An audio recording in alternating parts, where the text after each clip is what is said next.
ಪಾವಗಡದ ಮಟ್ಕಾ king pin Ashwath ಬಂಧನ. ಪಟ್ಟಣದಲ್ಲಿ ಮೆರವಣಿಗೆ ಮಾಡುತ್ತಾ ಠಾಣೆಗೆ ಕರೆತಂದ ಪಾವಗಡ ಪೊಲೀಸರು.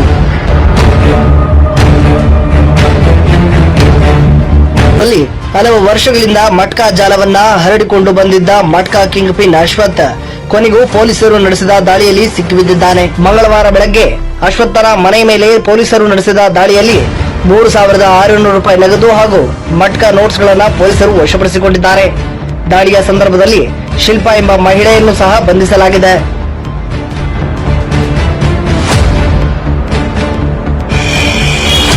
ಹಲವು ಬಾರಿ ಬಂಧಿತರಾದರೂ ಗಡಿಪಾರಾದರೂ ಅಕ್ರಮ ಮಟ್ಕಾ ದಂಧೆಯನ್ನ ನಿಲ್ಲಿಸದೆ ಮುಂದುವರೆಸಿದ್ದ ಅಶ್ವಥ್ಗಾಗಿ ಈ ಬಾರಿ ಪೊಲೀಸರು ಹೊಸ ತಂತ್ರವನ್ನ ರೂಪಿಸಿದ್ರು. ಇತ್ತೀಚೆಗಷ್ಟೇ ವರ್ಗಾವಣೆಯಾಗಿ ಪಾವಗಡಕ್ಕೆ ಬಂದ ಸರ್ಕಲ್ ಇನ್ಸ್ಪೆಕ್ಟರ್ ಕೆ ಸುರೇಶ್ ನೇತೃತ್ವದ ತಂಡ ಈ ದಾಳಿಯನ್ನ ನಡೆಸಿದೆ.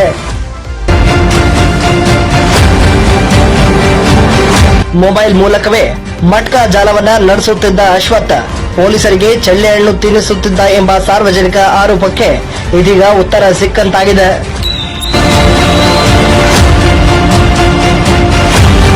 ಬಂಧಿಸಿದ ನಂತರ ಅಶ್ವಥ್ನನ್ನ ಮನೆಯಿಂದ ಠಾಣೆವರೆಗೂ ಮೆರವಣಿಗೆಯಲ್ಲಿ ಕರೆತಂದ ಘಟನೆ ಪಾವಗಡ ಜನರಲ್ಲಿ ಚರ್ಚೆಗೆ ಗ್ರಾಸವಾಗಿದೆ.